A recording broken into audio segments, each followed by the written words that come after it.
Привет из украинского Харькова. Вы на YouTube-канале Анатолия Лазаренко. Я расскажу вам две-три забавные истории из жизни советских секретных физиков, ну и традиционно, как они отражаются в моей общей теории всего. Хоть я уже был подготовлен опытом военной кафедры физтеха, где мы конспектировали совершенно секретные лекции, каждый свою прошнурованную тетрадь с пронумерованными страницами, верта ПВО с порога смогла меня удивить. В отделе кадров при оформлении предложили подписать торжественное и клятвенное обязательство, отпечатанное на А3 формате мелованной бумаги. Причем дама страшно удивилась, когда я взялся его читать. Подписывай, что там читать, без этого тебя не оформим. Там и правда почти не к чему было придраться, кроме напыщенного слога. С одной стороны, я клянусь всегда, а с другой никогда. Но на мое предложение вставить после по всей строгости еще и справедливости в последней фразе, которую я вот выделил красным на картинке, замахала руками. Не умничай, еще не хватало бланк испортить, там уже столько подписей. Такое надувание щек диссонировало с тем, что их месячная проверка. Кстати, почему нельзя было использовать готовый физтеховский допуск? Наверное, чтобы работа всем была. Так вот, проверка как-то не заметила, что у меня в паспорте место рождения написано Зугрес, а в военном билете в анкете, заполненной у них, Харциск. Свой чемодан, в нем прошнурованная тетрадь, которую надо регулярно полистно проверять, сейф, ключ и печать для его и чемодана опечатания. Это головняк еще тот.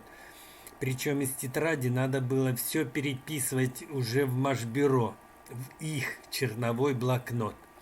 А в тетрадь писать можно было только на кафедре, на 4-м этаже, в секретной зоне, но никак не в лаборатории, в подвале другого корпуса, пока, например, установка разогревается.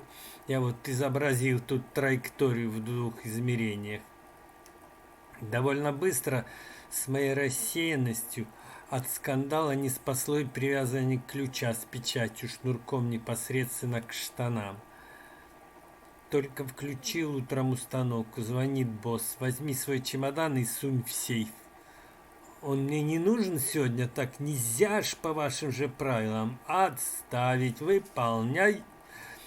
Тьфу, выполняю, возвращаюсь, меряем, юстируем, чиним. Естественно, про чемодан вспоминаю дома, когда часов в 9 вечера туда примчался адъюнкт.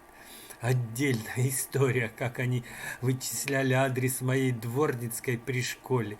Телефона-то там не было.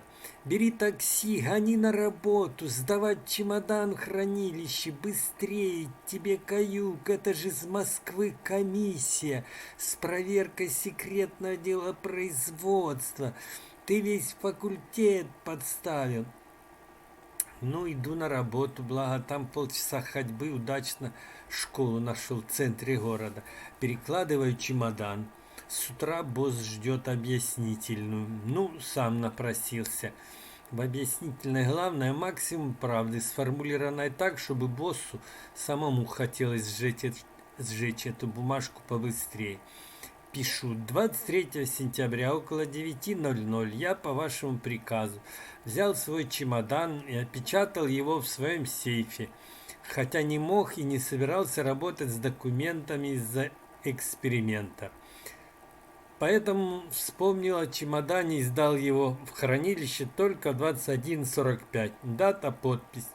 И что вы думаете? Даже простого выговора не было. Теперь о самом содержании спецтетради. Вы видите совершенно секретную бумагу из 42 года Википедии. Как думаете, зачем напечатанное слово «уран» исправлено от руки на «уран»? И в других атомных бумагах, вы видите, вписываются от руки слова в специально отведенные места. Это чтоб трижды проверенная до 7-го колена машинистка из спецчасти, не узнала, чем занимается контора. У нас в астрофизике НИЛ-4 верта ПВО, это было слово «лазер» и его производные. То есть в черновой блокнот ты вместо этого слова пишешь 6 букв, 9 букв и тому подобное. А машинистка, соответственно, вбивает 6 или 9 пробелов, куда ты потом вписываешь ручкой лазер, лазерный. Вроде бы круто придумано и разумно. Но вот я собрался писать заявку на изобретение. Лазер с модуляцией добротности, еще в аспирантуре. И говорю шефу: Миша, я ж так весь секрет спалю, если буду по инструкции действовать. Он мне: не бери в голову, это их проблема. Инструкцию надо чтить любой ценой. И вот я пишу спецчасть, спецблокнот и хихикаю. Предлагаемый 6 букв состоит из резонатора, активной среды и системы накачки. Схема предлагаемого 6 букв представлена на рисунке, где 1 активная среда, 2 и 3 зеркала резонатора. Формула изобретения: 6 букв, содержащие то, сё, отличающиеся тем, что... ну и так далее. Вплоть до списка литературы, где справочник по 9 букв техники под редакцией Прохорова, том 1, страница такая-то, УДК такой-то. Ну, спалил и спалил. Я уже не говорю про полную невозможность написать и защитить диссертацию по спецтеме, по правилам. Ибо по инструкции ВАК она должна быть напечатана на машинке одинаковым шрифтом с лентой одного цвета и жирности на бумаге одного цвета, формата и плотности на протяжении всей диссертации каждой страницы. А в совершенно секретном документе недопустимы вставки несекретных сведений. Это про расчеты, например, где я возился с рядами Фурье и преобразованием Лапласа. Я их напечатал на школьной машинке, которая располагалась через стенку от моей дворницкой квартиры. Но секретные машинистки, естественно, послали меня со всеми комбинациями обмена или подарка с моей стороны как бумагой, так и лентами. Со скрипом был найден компромисс. Первый отдел разрешил таки вшить диссертацию несекретные куски, а ВАК проглотил рукопись из 3 частей с разноформатными, разноцветно-беловатыми бумагой и жирностью, какая получилась на каждом из кусков. Перед последним нарочно не придумаешь эпизодом, причем здесь общая теория всего. Ну, во-первых, благодаря секретности я к моменту развала СССР остался практически без публикаций с вот этой кучей безымянных авторских свидетельств на изобретение. И никуда не уехал. Остался с наполовину собранной лабораторией, где самое интересное оказалась задача опровержения гипотезы или придумать эксперимент по ее проверке. Во-вторых, теория утверждает, что для развития живой системы крайне важна открытость и максимально четкая обратная связь с окружающей средой. Ограничение информации, значит открытости системы, тут же тянет ее в закрытие, где уже поджидает второе начало термодинамики и рост энтропии, короче, гниение.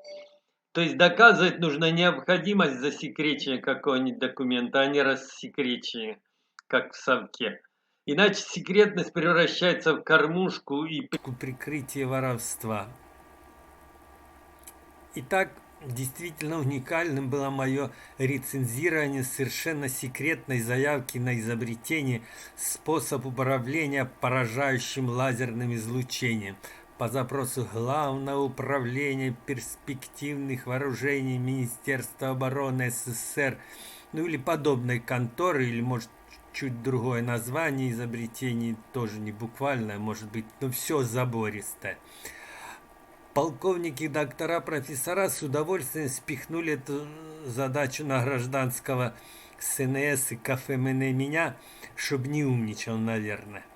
Ибо автором изобретения значился знакомый по предыдущему моему ролику генеральный директор Николай Дмитриевич Устинов и две дамы-инженеры из того же НПО «Астрофизика». У страшно мощного военного лазерного луча, как известно, есть серьезный изъян. Прежде чем поразить врага, он может спалить родное выходное зеркало или другой управляющий орган. Изобретение моей троицы было простым, как все гениальное. Предлагалось, разделив луч на два равных, тут же свести их вместе для получения интерференции. Там, в области интерференционного минимума, где интенсивность света почти нулевая, хитроумная троица и предлагала разместить управляющий орган. Бинго! Отзыв надо было писать по приложенному шаблону. Пункт новизна не вызвал у меня сомнений. 100% нигде и никогда в научной литературе никто не описывал попытки управлять лазерным лучом, сунув зеркало в темную интерференционную полосу. То есть управлять не взаимодействием. Черт побери, тут не изобретением, а философским открытием пахнет.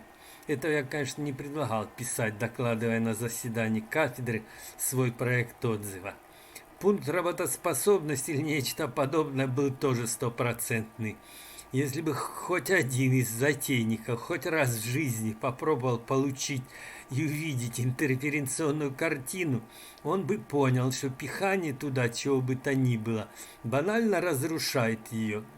Это видно на картинке, которую вы сейчас видите, и которую пришлось мне дорисовать и вывести, потому что тогда в библиотеке не нашел в книжках подходящей картинки. Орган при этом просто грелся бы обоими лучами с двух противоположных сторон на радость врагам. Про то, что ширина полосы при разумных углах сведения лучей получается тоньше волоса, и говорить нечего. Короче, как сказано в одном из фантастических рассказов про мутантов, было очень смачно.